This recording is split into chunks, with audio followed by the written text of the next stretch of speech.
Hello, my beautiful grandchildren. Mimi's ready to read a story to you. 'Twas the night before Christmas when all through the house not a creature was stirring, not even a mouse.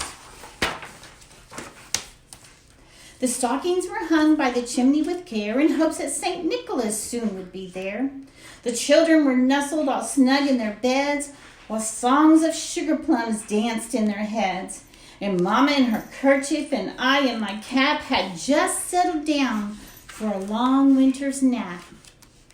When out of the lawn there rose such a clatter, I sprang from my bed to see what was the matter.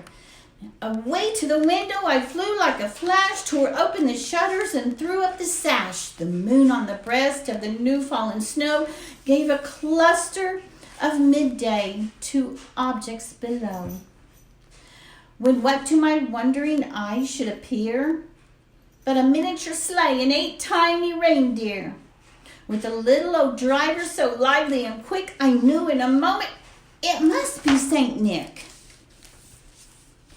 More rapid than eagles his coursers they carry, and he whistled and shouted and called them by name. Now Dasher, now Dancer, now Prancer, Vixen, on Comet, on Cupid, on Donner, and Blitzen. To the top of the porch, to the top of the wall, now dash away all. As dry leaves that before the wild hurricane fly, when they meet with an obstacle, mount to the sky, so up to the housetop the coursers they flew, with a sleigh full of toys and St. Nicholas too. And then in the twinkling I heard on the roof the prancing and pawing of each little hoof. As I drew in my head and was turning around, down the chimney St. Nicholas came with a bound. He was dressed all in fur from his head to his foot, and his clothes were all tarnished in ashes and soot.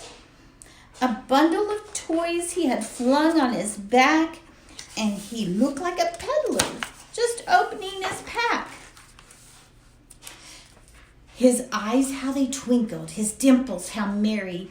His cheeks were like roses, his nose like a cherry. His droll little mouth was drawn up like a bow, and the beard on his chin was as white as the snow.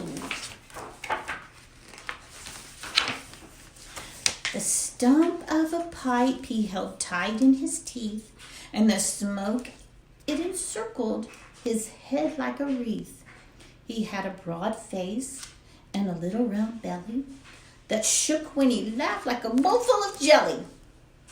He was chubby and plump, a right jolly old elf, and I laughed when I saw him in spite of myself. A wink of his eye and a twist of his head, and soon gave me to know I had nothing to dread.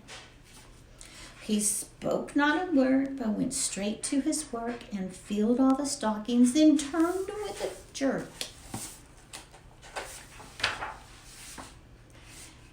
And laying his finger aside of his nose and giving a nod upon the chimney he rose. He sprang to his sleigh, to his team, gave a whistle, and away they all flew like the down on a thistle.